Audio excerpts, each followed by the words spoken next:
Transformers from a video game standpoint, I always like to keep track of this stuff because I'm a huge video game buff. I run a video game convention on top of other things. So now we have yet another Transformers arcade game released from Sega. And this isn't the first one that we've had.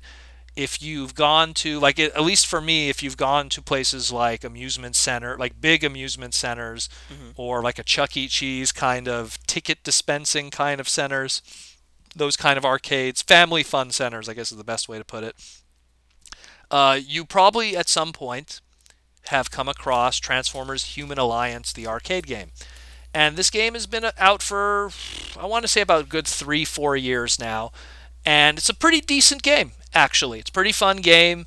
It's definitely a game you can't beat in one credit. Let's put it that way. It's a game. It's a very arcadey kind of shooter game where you play a human that's stationed on top of a transforming transformer. In this case, Bumblebee, and he's in his half Human Alliance transform mode, and you're just mounting his turret cannon on him, helping him take out the likes of Barricade and Blackout and all kinds of different Transformers. And it's a pretty fun game. It's very, if you're familiar with the House of the Dead series, especially the later ones, 2 and 3, those arcade games, they're very similar to those in how you deal damage, how you have the boss battles, Right, right. like how those kind of worked. Like you had to shoot the head before the boss could get a chance to do a hit on you. Yeah, exactly. So if you're familiar with House of the Dead 2 and 3, very similar to those, and they're really good. It's actually a really good arcade game, and it's 2 players. So one plays the human, the male human, one plays the female human. It's like a not Sam and Michaela in this game, but it's a really fun game. So they're doing a sequel to it, and this sequel is called Transformers: The Arcade Game Shadows Rising. What that is exactly? Well, according to their blurb here, with this sequel, Sega, this is a quote by the way, with this sequel, Sega has opted to focus on Optimus Prime. Several signs were posted on the machine saying that the software is about 75% complete, but the cabinet likewise seems to be lacking some production level finesse. And what they mean by that is if you've ever encountered the Human Alliance machines in person, there's these big, beautiful, bumblebee, plasticky shaped kind of things. And it actually comes in 2 versions. It comes in a version that's more similar to most stand-up shooter games, where you just arcade shooters where you just have the gun mounted onto a pedestal and you just hold it and shoot. Yeah. But then there's also a sit-down version, which is similar to like a closed mini theater kind of setup, which they've done for the Jurassic Park game and a few other arcade machines. So there's 2 and that one I've seen in person too. I saw that in Niagara Falls, and it's like this giant like bumblebee plastic encased crazy thing. So obviously they're referring to, I guess in this case, if it's an Optimus Prime based one, they make a mention here. The Optimus Prime head looks spot on and has LED lights. Again, I remember the Bumblebee one had the same thing too. It's also decorated with mufflers on each side, but the difference from the deluxe version of the Human Alliance, okay, that's what they refer to, the deluxe version, which was the larger one I saw.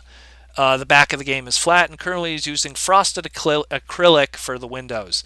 The game's title is only found on the side art instead of the noticeable marquee. More information, yada, yada, yada. Yeah. So it's going to be similar. It's going to be a kind of the rail shooter thing, just like the Bumblebee game. It's going to be a co-op, so it's going to have large enemies with one-hit targets that break the attack. So from what it reads like here, if you played the Bumblebee game, it's very similar to this. So this is going to be a very strong spiritual sequel to that, but this time you're playing as the character of Optimus Prime. I think the reason why they're going with Optimus Prime this time around is because in 2018, Bumblebee is going to have his own movie. Yeah. And that movie is going to lead to its own aesthetic.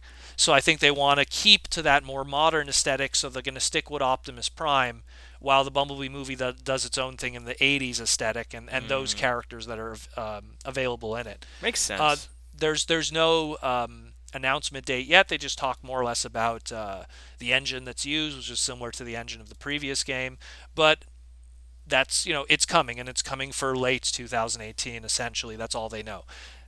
This is cool, because anyone who messed with the original, it was a really, really, really fun game. Yeah. It never got a home port, which is unfortunate, but it was a really fun game, so I really look forward to this one.